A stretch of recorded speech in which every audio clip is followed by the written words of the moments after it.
নমস্কার বন্ধুরা, শুভ সকাল। আশা করছি সকলেই খুব ভালো আছো ও সুস্থ আছো। নতুন বছরের অনেক অনেক শুভকামনা ও শুভেচ্ছা জানাই সকলকে। সকলের বছরটি অনেক অনেক ভালো কাটুক। তো আজ বুধবার, বৈশাখ মাসের 2 তারিখ দেখতে দেখতে হয়ে গেল। তো এই যে আজকে একটি অন্যরকম ব্লগ হতে চলেছে। আসলে বাড়িতে অনেকটা দুধ আছে, তো ভাবলাম যে সকলের মতন আমিও একটু মিষ্টি দই ট্রাই করি। তার জন্য সবার প্রথমে গ্যাসটা জ্বালিয়ে দুধটাকে জাল করে নিচ্ছি ওইদিকে, আর এইদিকে আর কি দইয়ে কালারটা আনার জন্য 1/2 কাপ মতন চিনি দিয়ে ক্যারামেলটা বানিয়ে নিচ্ছি। আসলে ক্যারামেল বানানো যে এত সহজ সেটা আমি আগে জানতাম না। তো এই যে জেনে নিয়ে চিনিটাকে বসিয়ে দিয়েছি, আর খুব তাড়াতাড়ি দেখুন চিনিটাও ক্যারামেল হতে শুরু করেছে।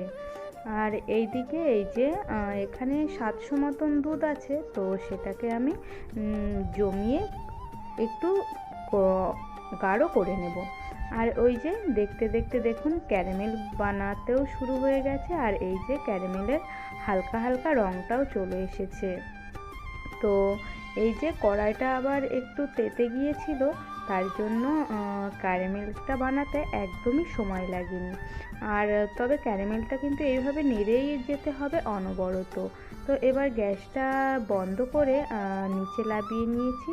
আর দেখুন কি সুন্দর কালার এসেছে, ঠিক যেন সেই আর কি পৌষ মাসে খেজুরের গুড়ের মতন কালারটা এসছে। দেখে তো একেবারেই হুবহু সেরকমই মনে হচ্ছে।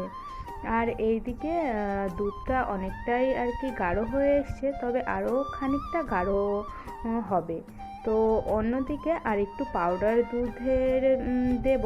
তার জন্য এই যে কিছুটা আমল দুধ আমি উষ্ণ গরম জলে আর কি গুলে নিয়েছি। আর এই যে ক্যারামেলটা তো রেখে দিলে আর কি টাইট হয়ে যাবে, তার জন্য এই দুধটার ভেতরে দিয়ে আমি গুলে নেব। একটু দেরি হয়েছে, তাই দেখুন কেমন যেন জমতে শুরু করেছে। তো এই যে ওই দুধটার ভেতরে আর কি ক্যারামেলটা দিয়ে আমি কালারটা বানিয়ে নিয়েছি। আর এইদিকে দইয়ে মিষ্টি হওয়ার জন্য কিছুটা চিনি আর কি গুঁড়ো করে নিয়েছি, ওই 1 কাপের মতন। সেটা এখন এই যে ফুটন্ত দুধের ভেতরে দিয়ে দেব। তবে বানাতে এই প্রথম গিয়েছিলাম, কিন্তু এতটা যে ভালো হবে সেটা বুঝতে পারিনি। একদম দোকানের মতনই, কি বলবো, যে দোকানের থেকেও ভালো বানিয়ে ফেলবো এটা আমি একদমই ভাবতে পারিনি। তো এই যে দুধটাকে অনেকটাই কমিয়ে নিয়ে চলে এসেছি।